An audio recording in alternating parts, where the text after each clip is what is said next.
Olá pessoal, aqui é o nosso segundo vídeo que corresponde, à avaliação 5 de história. Esse vídeo é voltado principalmente para a correção das atividades do livro, aí do capítulo 5, que vai falar sobre a reforma e a contra-reforma. É importante, antes de comentar as questões, que a gente foque aí no que a gente comentou no vídeo anterior e relembre também o contexto europeu, marcado pelas transformações e pelo avanço das ideias do Renascimento e também dos estudos humanistas.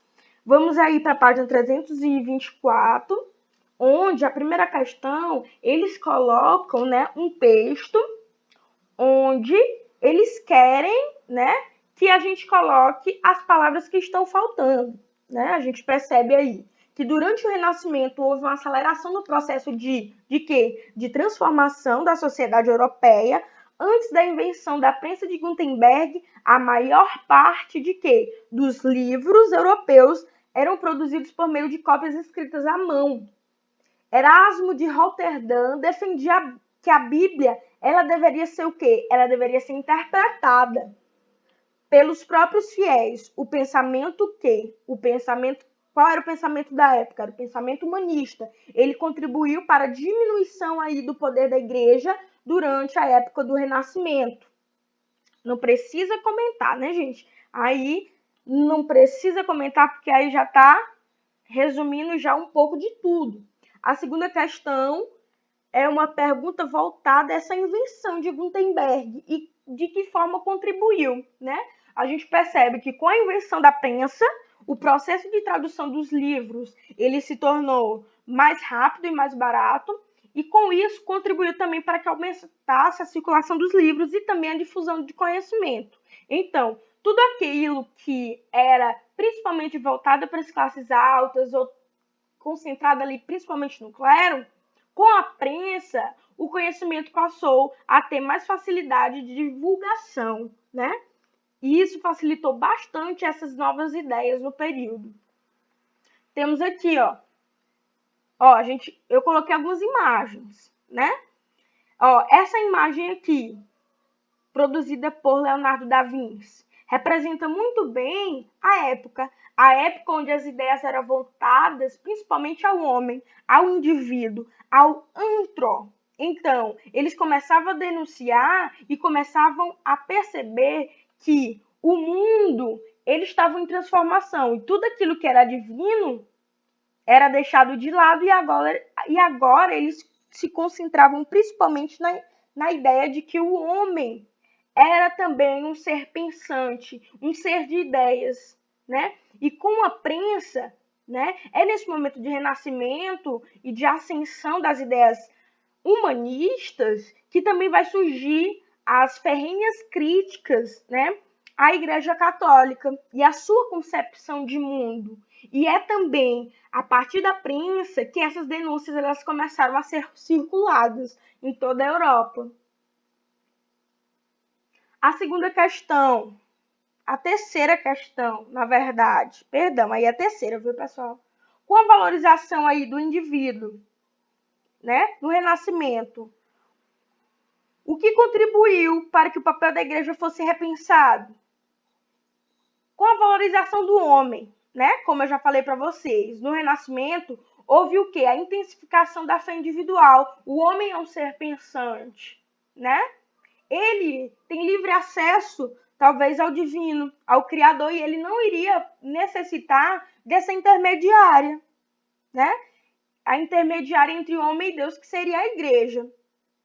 E aí eles começaram também a prestar atenção em algumas falhas, principalmente do alto clero, e que fazia surgir muitas críticas de oposição, sem contar que eles também acreditavam que a Bíblia, ela não deveria, o conhecimento das Sagradas Escrituras não poderia apenas ser voltada para o alto clero, Ela deveria ser interpretada pelos fiéis e também transmitida, à sociedade. A sociedade deveria ter acesso às Sagradas Escrituras. Na quarta questão, quais foram as principais críticas, né, da igreja para a Igreja Católica durante o Renascimento? Quais eram as críticas? Era principalmente que ela se afastava dos princípios cristãos, né, como ela era voltada ao enriquecimento material, né, principalmente os membros do clero. Eles arrecadavam aí bastante com a venda das indulgências e também valorizavam o luxo, que estavam totalmente ao contrário dos princípios do cristianismo. Eles também eram denunciados pela corrupção, né? Que também vai se incluir aí como uma das principais acusações durante o período de Renascimento. Vamos para a atividade 2, na página 328, tá bom? Que vai pedir que vocês prestem atenção em algumas afirmações. A afirmação A vai dizer: os movimentos que ficaram conhecidos como Reforma Protestante criticavam a corrupção na religião islâmica? Não, gente. Qual era a religião? Os movimentos que ficaram conhecidos como Reforma Protestante, eles criticavam a corrupção da Igreja Católica. Então, esse espacinho abaixo, né, vocês podem anotar isso aí, tá ok? Na letra C, a Igreja Luterana foi criada na Inglaterra? Pronto, acabou. Não foi na Inglaterra. A Igreja Luterana foi criada na Alemanha, tá? Então, o que está errado aí não foi na Inglaterra, a Igreja Luterana. Quem foi criado na Inglaterra foi a Igreja Anglicana. Corrijam lá. Então, a alternativa correta é a alternativa da letra B. A segunda questão vai pedir que vocês indiquem aí cada religião e as suas informações, né? Deem pausa aí no vídeo e liguem aí as religiões nas suas determinadas informações: luteranismo, calvinismo e anglicanismo. A terceira questão vai falar um pouco sobre as revoltas camponesas. É importante que vocês prestem um pouco de atenção, principalmente porque esse vídeo de correção é um vídeo também de revisão, tá? Aqui vai falar sobre as revoltas camponesas após a reforma, né? As revoltas camponesas, elas vão soar como um movimento de contestação que ocorreu na Alemanha sob influência principalmente do reformador Martinho Lutero, né? E esses camponeses, eles se levantaram principalmente contra os privilégios da nobreza e do clero. Eles queriam, né, a volta dos direitos que outrora eles teriam sido o quê? Barrados. Os direitos tiveram seus limites com a ideia aí do uso de terras comunais. O uso das terras comunais aí na Alemanha. Tá ok? Então, aqui é uma forma resumida que vocês estarão anotando aí na terceira questão da página 328. Agora, vocês podem ir lá na página 334, né? 334, que vai falar um pouco mais, né, sobre aquele período inquisitorial, né?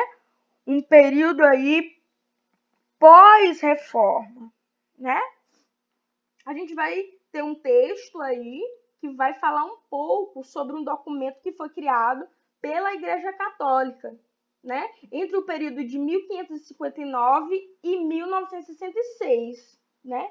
Que era, já respondendo aí a letra A, qual é o tema principal do texto? O texto ele vai abordar um documento, né? Que ele vai dar o nome, principalmente, de Index Librorum Prohibitorum. É latim, pessoal. Com certeza a pronúncia não está correta, né? Mas o texto vai abordar que existia um documento que falava um pouco, né? Dava uma lista de livros proibidos nesse período pela Igreja Católica. E na letra B, esse documento ele vai vigorar de 1559 a 1966. E letra C, que tipo de livro costumava fazer parte dessa lista? Eram justamente os livros com conteúdos considerados pelo clero como conteúdos imorais, né? Conteúdos que estariam ali contrários aos pontos de vista da doutrina cristã católica. E na letra D vai perguntar, de acordo com o texto, o que poderia acontecer com esses leitores, né? desses textos proibidos. Esses leitores, se eles não obedecessem às recomendações do documento, eles corriam o risco de quê? De serem punidos com aquelas punições lá que eu mostrei para vocês no primeiro vídeo. Eles também seriam punidos até mesmo a forca, a fogueira, né? Teriam até mesmo essa pena de morte por descumprirem as ordenâncias da Igreja Católica e seriam julgados nos tribunais da Santa Inquisição. Esse era o documento, né? Nesse documento, eles principalmente proibiam que circulassem livros, folhetos que não estivessem de acordo aí com as linhas de pensamento do cristianismo católico. Qualquer um que fosse pego utilizando, lendo, né, esses documentos, livros proibidos, eles eram considerados hereges, né? E aí, na última página, esses trechinhos em negrito são os trechinhos que vocês estarão completando aí na página 335. Esse foi o vídeo de correção e o próximo vídeo a gente vai estar dando início ao novo conteúdo.